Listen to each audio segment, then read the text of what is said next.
Topic है user defined functions. इससे पहले हमने इनबिल्ट फंक्शंस पढ़े थे।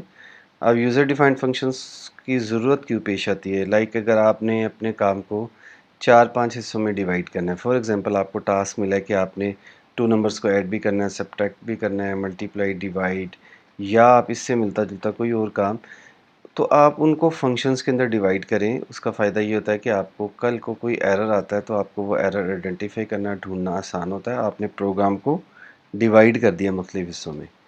तो ये यूज़र डिफाइंड फंक्शंस इसलिए यूज़ होते हैं और फिर आपको उस फंक्शन को कॉल भी करना पड़ता है। चलें एक छोटी सी एग्जांपल से देखते हैं कि फ़ंक्शन कैसे बनाया जाता है और कॉल कैसे करते हैं। फन वन, ये मैंने अपना नाम रख दिया। यूज़र डिफाइंड फंक्शन है, मैं कोई भी नाम रख सकता हूँ। उसके बाद मैं लिखूँगा फंक्शन। ये बिल्ट इन फंक्शन है, बिल्ट इन नाम है, इसको आप चेंज नहीं कर सकते। एक्स, इसकी जगह आप आई लिख दें, एक्स लिख दें, जो मर्ज़ी लिख दें। उसके बाद एंटर किया मैंने, शिफ्ट के साथ एंटर किया, ठीक है। और इसमें मैंने लिख दिया प्रिंट कर देना एक्स को। तो अब मैंने एंटर कर दिया तो आउटपुट कुछ भी नहीं आई। क्यों? क्योंकि हमने इस फंक्शन को कॉल ही नहीं किया।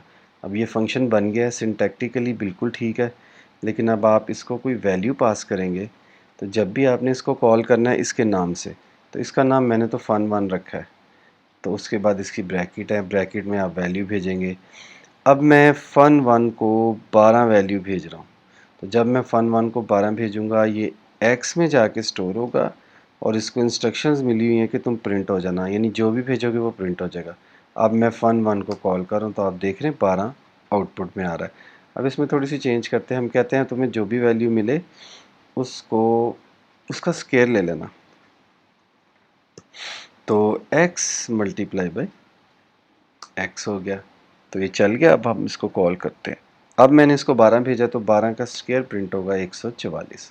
तो ये सिंपल मैंने आपको यूज़र डिफाइंड फंक्शंस के बारे में बता दिया।